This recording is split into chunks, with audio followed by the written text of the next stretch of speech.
साथियों, ये मॉनसून सत्र एक विजयोत्सव है। पूरी दुनिया ने भारत की सैन्य शक्ति का, भारत के सैन्य के सामर्थ्य का रूप देखा है। ऑपरेशन सिंदूर में भारत की सेना ने जो लक्ष्य निर्धारित किया था 100% अचीव किया। आतंकियों के आकाओं के घर में जाकर के 22 मिनट के भीतर ऑपरेशन सिंदूर के तहत उसको जमींदोज कर दिया गया। हाउस में डिफेंस मिनिस्टर को बोलने देते हैं, उनके लोगों को बोलने देते हैं, मगर अगर विपक्ष का कोई कुछ कहना चाहता है तो अलाउड नहीं है। मैं लीडर ऑफ अपोजिशन है, मैं लीडर ऑफ अपोजिशन हूँ, मेरा हक है, मुझे तो कभी बोलना ही नहीं देते। हम 2 शब्द कहना चाहते थे, अगर विपक्ष को ये अलाउड नहीं। सर, पहलगाम हमला 22 अप्रैल को हुआ था। अब तक आतंकवादी पकड़े नहीं गए, मारे भी नहीं गए, और उन्होंने हमको बार बार बताया कि उन्हीं के ऊपर डायरेक्टली मारे गए और वो उसमें मर गए। ये भी खबर हमको मिली। लेफ्टिनेंट गवर्नर ने कहा है इसमें इंटेलिजेंस फेल्यूर है, एक्सेप्ट उन्होंने ही किया। ये हमारी बात नहीं सर। ऑपरेशन सिंदूर, देखिए तर्क में अपनी ताकत होती है, चिल्लाने की जरूरत नहीं होती। खड़गे जी ने ऑपरेशन सिंदूर और पहलगाम के डिस्कशन के माइन्यूट डिटेल्स को डिस्कस करना शुरू कर दिया। देश में कहीं यह संदेश नहीं जाना चाहिए कि सरकार पहलगाम और ऑपरेशन सिंदूर पर चर्चा नहीं चाहती। हम चर्चा करेंगे, हर तरीके से करेंगे। कोई भी विषय हो, सरकार उस विषय पे चर्चा करने के लिए तैयार है। सरकार आपके द्वारा उठाए गए विषयों पर जवाब देने के लिए तैयार है। ये आखिर सदन चलने दें, सदन में हंगामा खड़ा करना ये कांग्रेस की आदत बन गई है, क्योंकि खुद राहुल गांधी सदन में नहीं बैठते हैं। खुद सदन में किसी महत्वपूर्ण सवाल पे बाहर तो बहुत सवाल उठाते हैं, लेकिन सदन के अंदर जब वो सवाल पे चर्चा होती है तब वो नहीं बोलते हैं। तो ये तो देश देख रहा है कि विपक्ष केवल आज हंगामा करना चाहता है कि कल तक तो ये चुनाव हारने के बाद ठीकरा ईवीएम पे फोड़ते थे, आज तो अब चुनाव के पहले ही बिहार के इन्होंने हार स्वीकार कर ली है और अब वो ठीकरा मतदाता सूची पे फोड़ रहा है। संसद के मानसून सत्र के दौरान सोमवार को बीजेपी के कार्यकारी अध्यक्ष जेपी नड्डा ने विपक्ष पर जोरदार हमला बोला। उन्होंने अपनी बात की शुरुआत राज्यसभा में नेता प्रतिपक्ष मल्लिकार्जुन खड़गे को जन्मदिन की शुभकामनाएं देकर की, लेकिन इसके बाद सदन में हंगामे का माहौल बन गया। खड़गे के ये कहते ही कि ट्रंप ने 24 बार भारत पाकिस्तान सीजफायर कराने का दावा किया। इतना सुनते ही नड्डा ने जमकर पलटवार किया। हंगामे के बीच नड्डा ने विपक्ष को निशाने पर लेते हुए कहा, तर्क में अपनी ताकत होती है, चिल्लाने की जरूरत नहीं होती। उन्होंने यह टिप्पणी उस समय की जब कांग्रेस नेता मल्लिकार्जुन खड़गे ऑपरेशन सिंदूर और पहलगाम की घटनाओं की बारीकियों पर चर्चा कर रहे थे। जेपी नड्डा ने कहा कि ऑपरेशन सिंदूर के सारे पहलुओं को देश और दुनिया के सामने लाया जाएगा, लेकिन सुरक्षा कारणों से वे सदन में उसकी बारीकियों में नहीं जा सकते। उन्होंने इस अभियान को आजादी के बाद सबसे बड़ा प्रभावशाली बताया। जेपी नड्डा ने कहा, पीएम मोदी के नेतृत्व में ऐसा ऑपरेशन हुआ है जो आजादी के बाद कभी नहीं देखा गया। उन्होंने विपक्ष को यह भी संदेश दिया कि सरकार हर मुद्दे पर चर्चा के लिए तैयार है, बशर्ते विपक्ष सार्थक संवाद के लिए तैयार हो। आपके परमिशन से लीडर ऑफ द ऑपोजिशन को रूल 267 पर, आपके ऑब्जर्वेशन पर उनकी क्या टिप्पणी है, इसके लिए आपने उनको परमिट किया। उन्होंने रूल 267 के संवैधानिक विषयों पर चर्चा नहीं की, वह उस विषय पर चर्चा करने लगे। ऑपरेशन सिंदूर, ऑपरेशन सिंदूर, देखिए तर्क में अपनी ताकत होती है, चिल्लाने की जरूरत नहीं होती। खड़गे जी ने ऑपरेशन सिंदूर और पहलगाम के डिस्कशन के माइन्यूट डिटेल्स को डिस्कस करना शुरू कर दिया। वह नियम के विरुद्ध इसलिए है क्योंकि आपने 267 में उनको परमिशन दी थी कि वो संवैधानिक विषय पर चर्चा करें। नंबर 1 सभापति जी। दूसरा, इस हाउस के माध्यम से देश में कहीं यह संदेश नहीं जाना चाहिए कि सरकार पहलगाम और ऑपरेशन सिंदूर पर चर्चा नहीं चाहती। हम चर्चा करेंगे, हर तरीके से करेंगे, और ऑपरेशन सिंदूर के सारी पॉइंट्स को देश और दुनिया के सामने रखा जाएगा। और मैं यह भी बताना चाहता हूं कि आज दिन तक आजादी के बाद इस तरीके का ऑपरेशन नहीं हुआ जो प्रधानमंत्री मोदी जी के नेतृत्व में हुआ है। I am not going into the details of it. सभापति जी, श्रमिक भट्टाचार्य ने on our own under rule 167 operation Sindoor के बारे में चर्चा रखी है।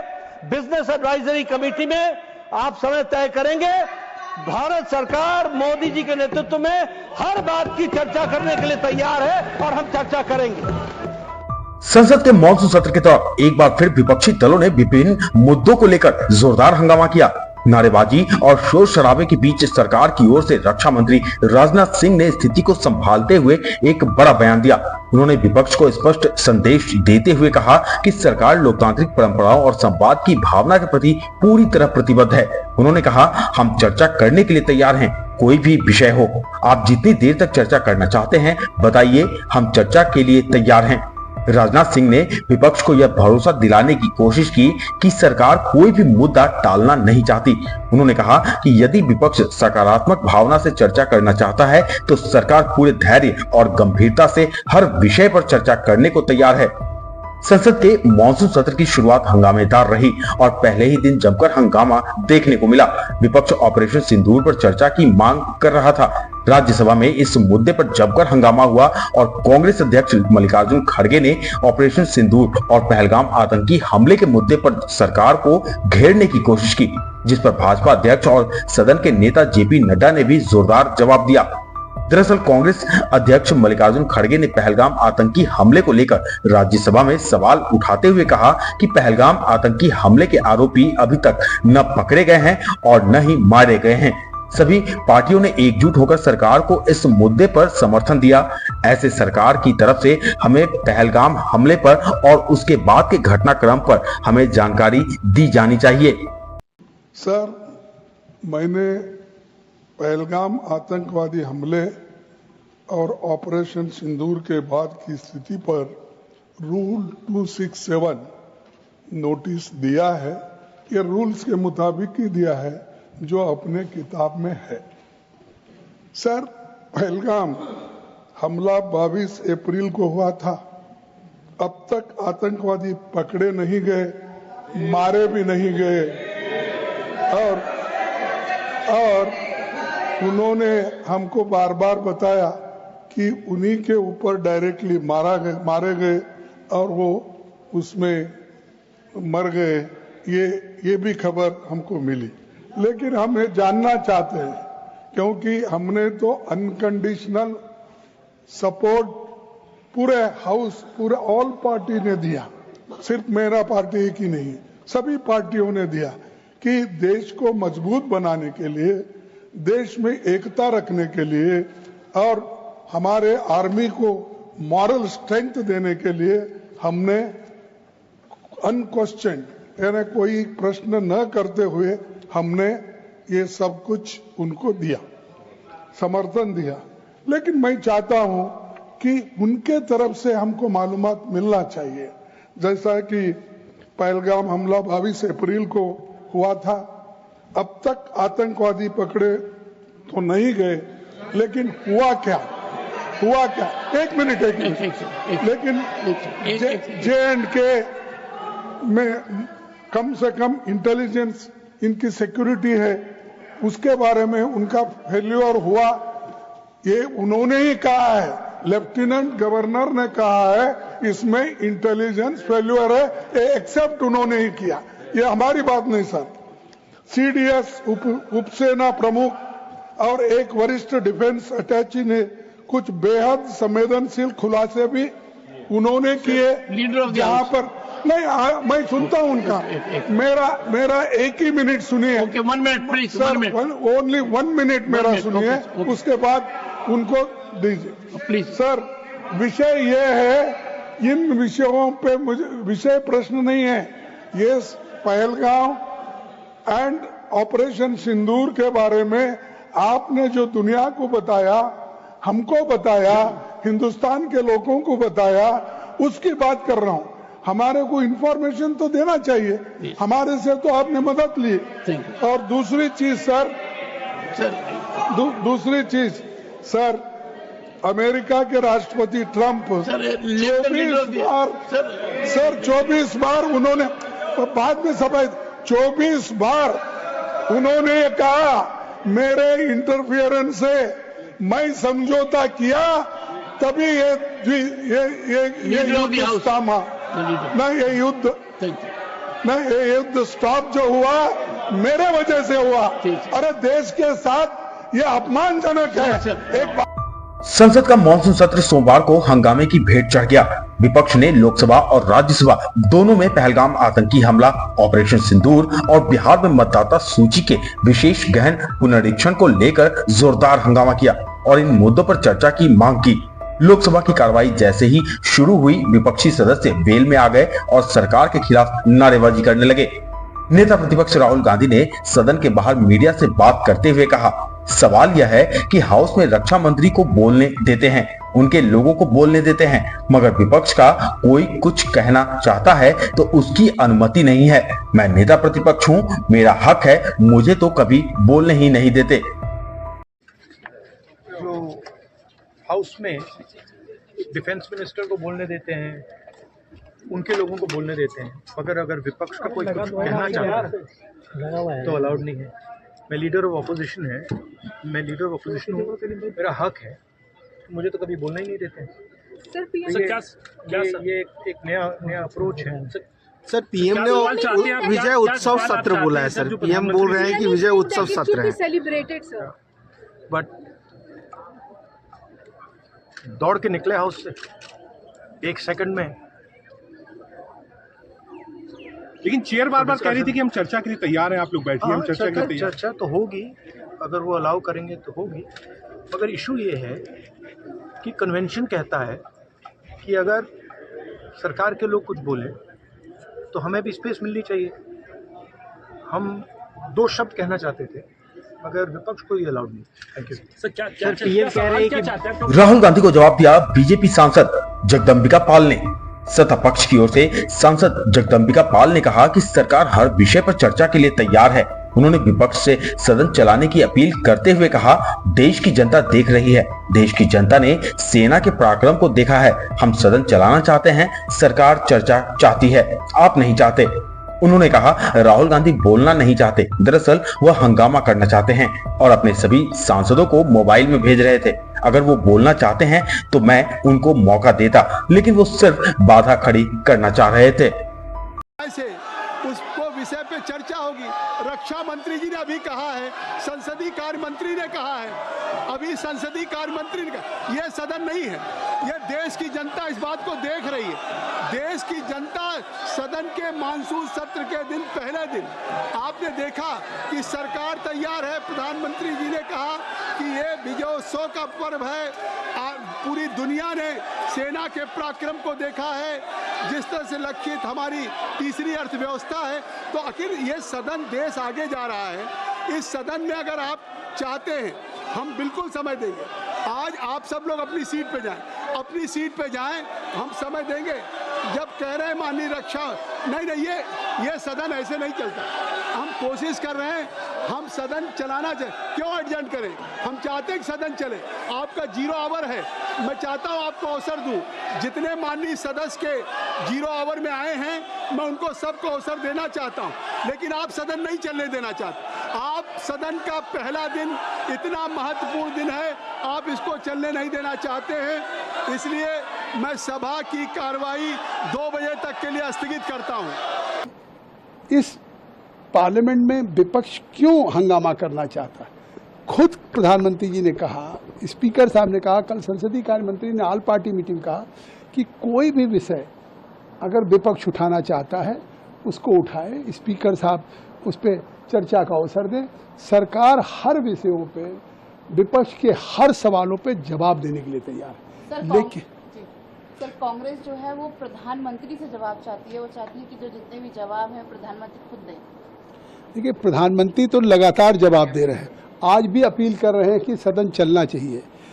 कांग्रेस पार्टी जो पूछ रही है, क्या कहते थे लोग मनमोहन सिंह जी को कि मोहन सिंह जी हैं, तो सवाल का जवाब अगर गृह विभाग से है तो गृह मंत्री जी देंगे, अमित शाह जी। सवाल अगर संसदीय कार्य मंत्री से जुड़ा हुआ वो देंगे या विभागीय मंत्री देंगे। और निश्चित तौर से जब प्राइम मिनिस्टर को बोलना होता है तो महामहिम राष्ट्रपति के अभिभाषण पे पूरे सवाल का जवाब देते हैं या इंटरवीन करते हैं। ये आखिर सदन चलने दें। सदन में हंगामा खड़ा करना ये कांग्रेस की आदत बन गई है, क्योंकि खुद राहुल गांधी सदन में नहीं बैठते हैं। खुद सदन में किसी महत्वपूर्ण सवाल पे, बाहर तो बहुत सवाल उठाते हैं, लेकिन सदन के अंदर जब वो सवाल पे चर्चा होती तब वो नहीं बोलते हैं। तो ये तो देश देख रहा है कि विपक्ष केवल आज हंगामा करना चाहता है। आखिर बिहार के सर को इशू को लेकर के कब चुनाव नहीं हुआ कि चुनाव के पहले चुनाव आयोग ने घर घर जा कर के आज डोर टू डोर उसने वोट का वेरिफिकेशन न किया हो कि अगर कोई 18 साल का हो गया तो उसे नया उसको मतदाता बनाया जाता है, अगर किसी की डेथ हो गई तो उसको डिलीट किया जाता है, कोई ट्रांसफ़र हो गया। तो ये एक प्रक्रिया है, उस पर भी सवाल खड़ा कर रहे हैं। इससे साफ है कि कल तक तो ये चुनाव हारने के बाद ठीकरा ईवीएम पे फोड़ते थे, आज तो अब चुनाव के पहले ही बिहार के इन्होंने हार स्वीकार कर ली है और अब वो ठीकरा मतदाता सूची पे फोड़ रहा है। आज जेएनके के लिए जो सवाल था, जिस तरह से आर्टिकल 370, 35A के जो हालात थे, आज पूरी दुनिया ने देखा कि आज वहाँ आतंकवाद की घटनाएं खत्म हुई। आज वहाँ पे जो पत्थरबाजी होती थी, आज पर्यटक बढ़े हैं। और जिस तरह से लोग ये विपक्ष सवाल उठाता था, चुनाव समय पे चुनाव हुआ है, समय पे सरकार कदम ले रही है। प्रधानमंत्री नरेंद्र मोदी ने सोमवार को मॉनसून सत्र में वॉर से पहले ही विपक्ष पर विजयोत्सव का ब्रह्मास्त्र छोड़ दिया। विपक्ष ऑपरेशन सिंदूर और बिहार में वोटर लिस्ट सत्यापन के मुद्दे पर सरकार की घेराबंदी की तैयारी कर चुका था। रविवार को सर्वदलीय बैठक में विपक्षी सांसदों ने साफ किया भी कि पीएम मोदी के बयान से कम पर बात बनेगी नहीं। जाहिर है, संसद के हंगामेदार रहने के पूरे आसार थे। सत्र शुरू होने से पहले पीएम मोदी ने विपक्ष की रणनीति को भांपते हुए विपक्ष के सामने मर्यादा की लकीर खींची और पीएम मोदी ने यह किया मॉनसून सत्र को विजयोत्सव से जोड़कर, देश के गौरव गाथा से जोड़कर। पीएम मोदी ने विपक्ष को संदेश दिया कि देश के इस विजयोत्सव में खलल न डालें, देश देख रहा है। संसद परिसर में मीडिया को संबोधित करते हुए पीएम मोदी ने मॉनसून सत्र को विजयोत्सव का सत्र बताया। उन्होंने ऑपरेशन सिंदूर पर सेना के पराक्रम और शुभांशु शुक्ला के अंतरिक्ष में तिरंगा लहराने का जिक्र किया। पीएम मोदी ने विपक्ष के सामने एक लक्ष्मण रेखा खींचते हुए कहा कि मॉनसून सत्र में संसद से देश का गौरव गान सुनाई देगा। हर सांसद और दल के जरिए इसे सुना जाएगा। साथियों, ये मॉनसून सत्र एक विजयोत्सव है। पूरी दुनिया ने भारत की सैन्य शक्ति का, भारत के सैन्य के सामर्थ्य का रूप देखा है। ऑपरेशन सिंदूर में भारत की सेना ने जो लक्ष्य निर्धारित किया था 100% अचीव किया। आतंकियों के आकाओं के घर में जाकर के 22 मिनट के भीतर भीतर ऑपरेशन सिंदूर के तहत उसको जमींदोज कर दिया गया। और मैंने बिहार की एक कार्यक्रम में इसकी घोषणा की थी, जो हमारी सैन्य शक्ति ने बहुत ही कम समय में सिद्ध करके दिखा दिया। और इसमें मेड इन इंडिया सैन्य शक्ति का ये नया स्वरूप, इस पर भी दुनिया बहुत आकर्षित हुई है। इन दिनों विश्व के जिन जिन लोगों से मिलना होता है तो भारत के इस मेड इन इंडिया जो औजार तैयार हो रहे हैं उसके प्रति दुनिया का आकर्षण बढ़ रहा है।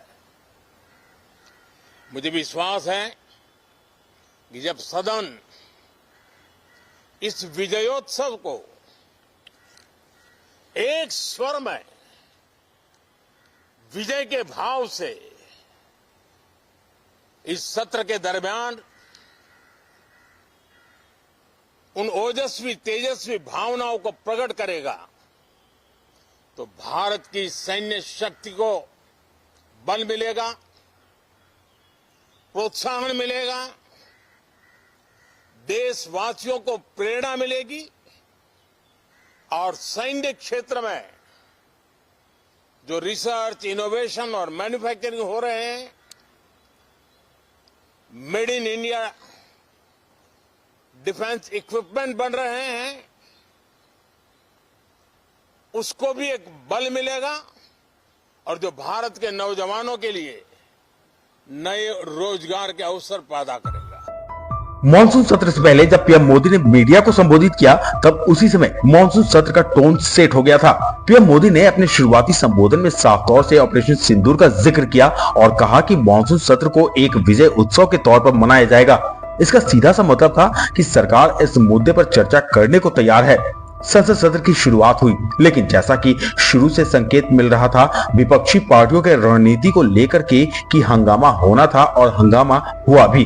क्वेश्चन आवर के दौरान जीरो आवर में विपक्षी पार्टियों ने जमकर हंगामा किया और हंगामा इस कदर हो गया कि सदन को संभालना मुश्किल हो गया, जिसके बाद राज्यसभा को 2 बजे तक के लिए और लोकसभा को 4 बजे तक के लिए स्थगित करना पड़ा। लेकिन विपक्षी पार्टी बार बार इस बात को बोल रहे थे कि पहले तो हमारे सांसदों को बोलने दिया जाए और दूसरी बात ये कि ऑपरेशन सिंदूर को लेकर के जिस तरह से अमेरिकी दखल की बात हो रही है उस पर जब बहस हो तो प्रधानमंत्री इसका जवाब दें।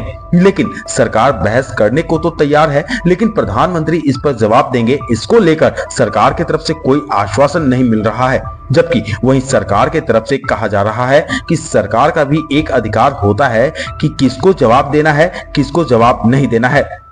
सत्र के पहले दिन दूसरा मुद्दा भी हंगामे के बीच जोर शोर से उठा कि बिहार में वोटर लिस्ट का जो स्पेशल इंटेंसिव रिवीजन हो रहा है उसको लेकर भी काफी हंगामा हुआ। हालांकि राज्यसभा में बिलिंग सेक्टर को लेकर एक बिल जरूर पास हुआ और हंगामों के बीच 1-2 बिल जरूर पास होते भी रहेंगे, लेकिन सत्र का पहला दिन जिस तरह से हंगामेदार रहा, विपक्ष के तेवर देखकर ये लग रहा है कि 1-2 दिन में बैठकें होंगी और सदन की कार्रवाई शुरू होगी। लेकिन उस दौरान काफी हंगामा भी होगा और तीखी नोकझोंक होने के भी पूरे आसार हैं इस मॉनसून सत्र के दौरान।